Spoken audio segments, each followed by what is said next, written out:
Hi. Some stories stay with us not because they were extraordinary, but because they quietly change the way we see ordinary things. Here is a tiny story that stayed with me.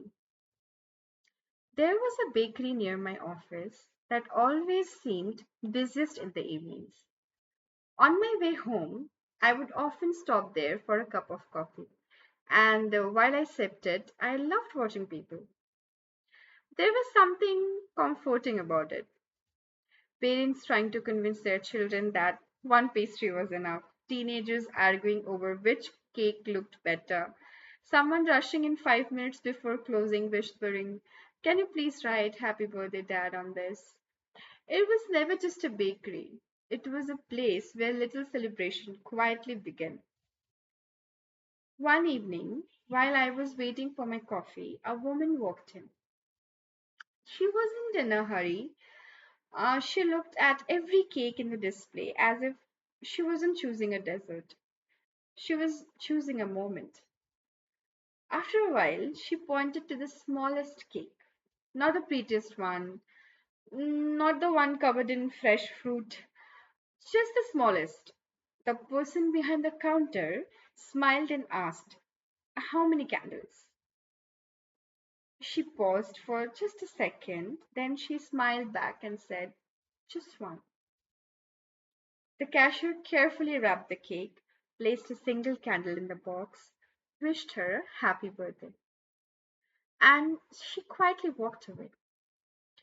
That should have been the end of the story, but for some reason, I couldn't stop thinking about her.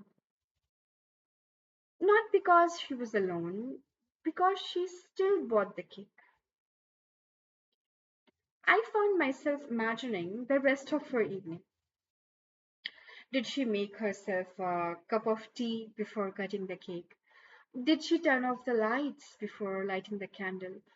Or leave them on because she didn't care about creating the perfect moment? Did she sing happy birthday to herself?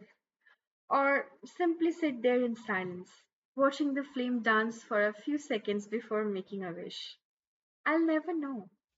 And maybe that's why the story stayed with me. Because it made me wonder how many beautiful moments happen every day without anyone else witnessing them. Somewhere along the way, many of us begin to believe that joy needs an audience, that birthdays are only special if the table is full, that achievements matter more when they are posted online, that celebrations count only when someone else say, "I'm proud of you." So we postpone them. We wait until more people are around, until life feels bigger, until someone remembers, until next year. But what if joy was never meant to wait? What if buying yourself a birthday cake isn't a sign that you are alone, but a quiet reminder that you are still showing up for your own life? That even an ordinary Tuesday, your existence is worth celebrating.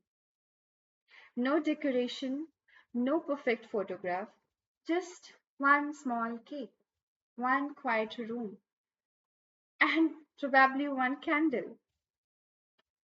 I still think about that woman sometime. I hope she made a wish. I hope she smiled before blowing out that candle. And more than anything, I hope she never felt that celebrating herself needed anyone's permission. Because maybe growing older isn't just about finding people who celebrate you. Maybe it's also about becoming someone who does. If you are watching this and your next birthday happens to be a quiet one, I hope you buy the cake anyway. I hope you light the candle. And I hope, even if just for a moment, you remember that your life doesn't become meaningful because a room is full. It was meaningful long before anyone arrived. This has been another room in Tiny Soft Truth, a quiet corner for the thoughts we don't always say out loud. Until next time, take care of yourself and don't forget to notice the little things. Sometimes they are trying to tell us something.